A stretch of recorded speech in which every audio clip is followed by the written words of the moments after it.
So what if your avoidant partner doesn't reciprocate your feelings? How long until the relationship falls apart? Okay.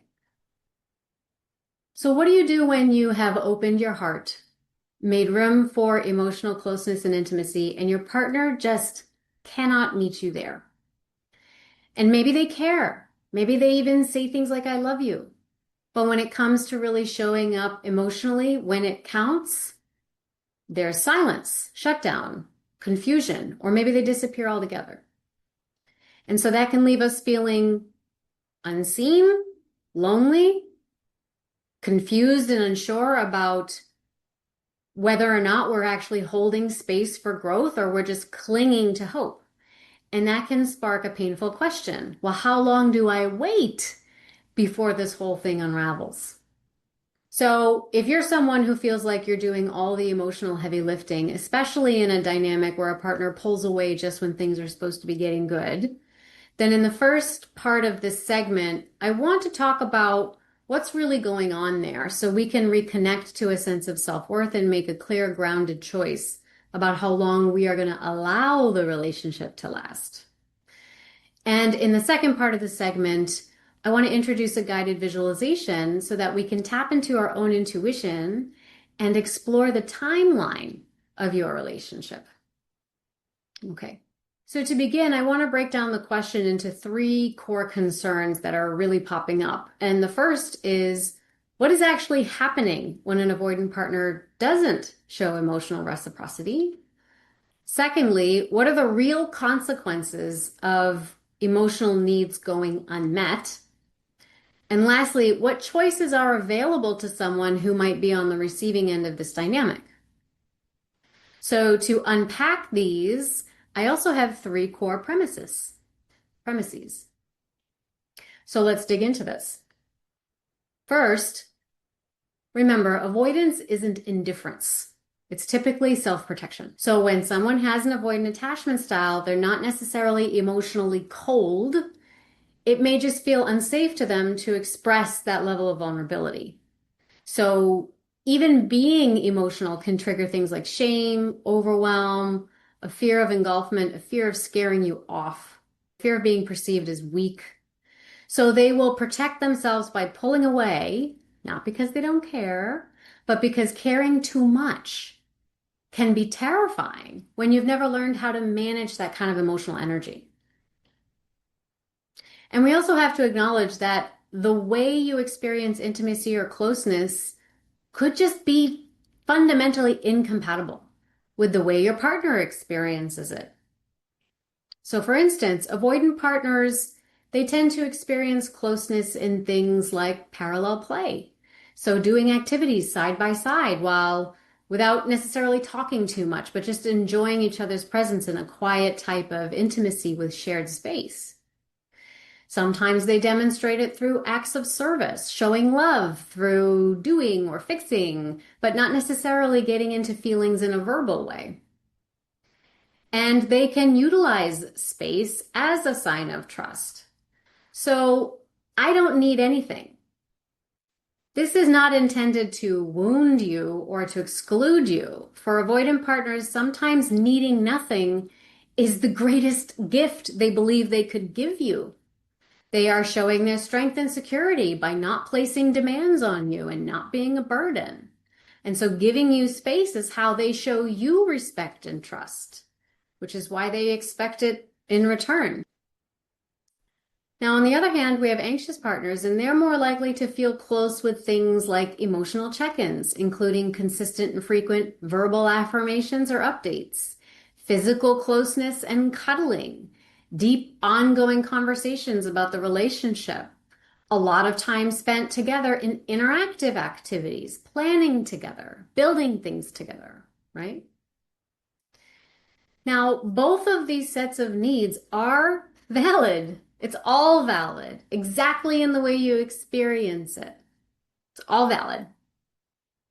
But if you are constantly tiptoeing around a partner or feeling like you're not getting enough of what you need and want in the relationship, the reality is you just may not be compatible. And that incompatibility is going to lead to a major gap in communication and eventually degrade the emotional connection. And that doesn't just hurt. It starts to erode trust. It starts to erode clarity, and it starts to erode mutual respect. And then you start feeling angry, resentful, and entitled, which leads me to my second point, which is that when we have these unmet needs, it turns into resentment. So again, there's no magic timeline for when a relationship will start to fall apart.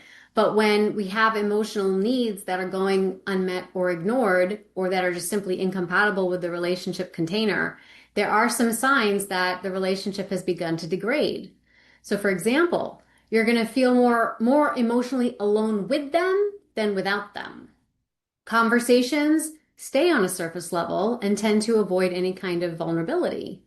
You start censoring yourself to avoid pushing them away. Repairing after a conflict comes less frequently or it's less sincere, as if they're just paying lip service. You might start to second guess your worth based on their level of attention, approval, or validation. And you might feel more anxious after connecting with them than you do feel as if you've been reassured or soothed. So what happens? Well, the relationship might explode or implode overnight, or it could start to slowly dissolve through increasing distance, disconnection, and unspoken resentment. And I would say the second is often more painful because sometimes you can feel like you're grieving a relationship that is still technically there. So you want to ask yourself, do I feel more lonely with them than I do alone? Do I feel safe, clearly expressing what I need? Are they responsive, even imperfectly, or are they just reactive or retreating? So if you're the only one trying to close that emotional gap, then the imbalance becomes its own kind of heartbreak. And that leads me to the third point, which is you may have just outgrown this connection. So I say the timeline is 50% within your power and control because a relationship that really works only works when both people are participating. And I use 50% as just a sort of placeholder. It's not always 50%. Sometimes you're doing 70, they're doing 30. Sometimes they're doing 70, you're doing 30. But the idea is that over time, it balances itself out. You're supporting each other. You're equally invested in the relationship. It matters to you. And you've adopted your partner's thoughts, feelings, and needs as equally as important, as being equally as important as your own. Because you cannot carry both sides of that connection entirely. And if one person stalls or pulls away or disengages, you are still going to have the power to choose what you're going to do next, even if they are indecisive. So your readiness is the part of you that has matured beyond these old wounds that may be stimulating that attachment anxiety or those patterns of shrinking ourselves to make it work. That readiness is that wise, intuitive, spiritual aspect of yourself, the part of you that can hold a broader, more expansive, what I call moon's eye view for love that is rooted in reciprocity instead of anxiety. So this part of you, I believe, already knows what's possible, even if your nervous system doesn't fully comprehend or believe it yet. And so you're going to know that you've outgrown that connection when you feel more constrained than supported, when that connection brings confusion instead of clarity, and when you are doing more emotional labor than you are emotional receiving. And our attachment anxiety can really keep us stuck because it's operating under this belief that, well, if I let this go, then maybe I'll I'll lose my best chance at love. But remember, that belief comes from a much younger version of you, usually an inner child part that once felt abandoned and is seeking safety by staying with this person at all costs. It believes it's a survival concern. But you don't need to be rescued anymore. You just need to be reunited with your own self-trust, with the spiritual aspect of you. Because a love that requires you to abandon yourself That's not really the kind of reciprocal love that is going to help you to grow and expand. It's really more of a reenactment. And you are allowed to let go of and stop repeating that kind of wounded pattern in your life. So let me know in the chat or the comments if this sounds familiar. Has anybody here ever hung on too long, wondering if this person that you're seeing will finally ever meet you where you're at? Or maybe you told yourself that their silence wasn't a no, it was just a maybe, even though there was a lot of evidence to suggest otherwise. Has anyone ever experienced that? Just give me a yes or a thumbs up in the chat. And I'd love to know, what did you learn from that experience? What were the lessons that you walked away with? I'd love to know that. So we'll bring this segment to a close and we'll move on to part 2. And let's revisit the question. What if your avoidant partner doesn't reciprocate your feelings? How long before the relationship falls apart? Well, in a nutshell, that's really within your power to decide. Yes, it's true. Just because your avoidant partner doesn't reciprocate the way that you feel doesn't mean that they don't care to the fullest of the capacity of what they feel. But if waiting for your partner to decide the fate of the relationship means that you have needs that are going unmet, that is going to breed resentment over time.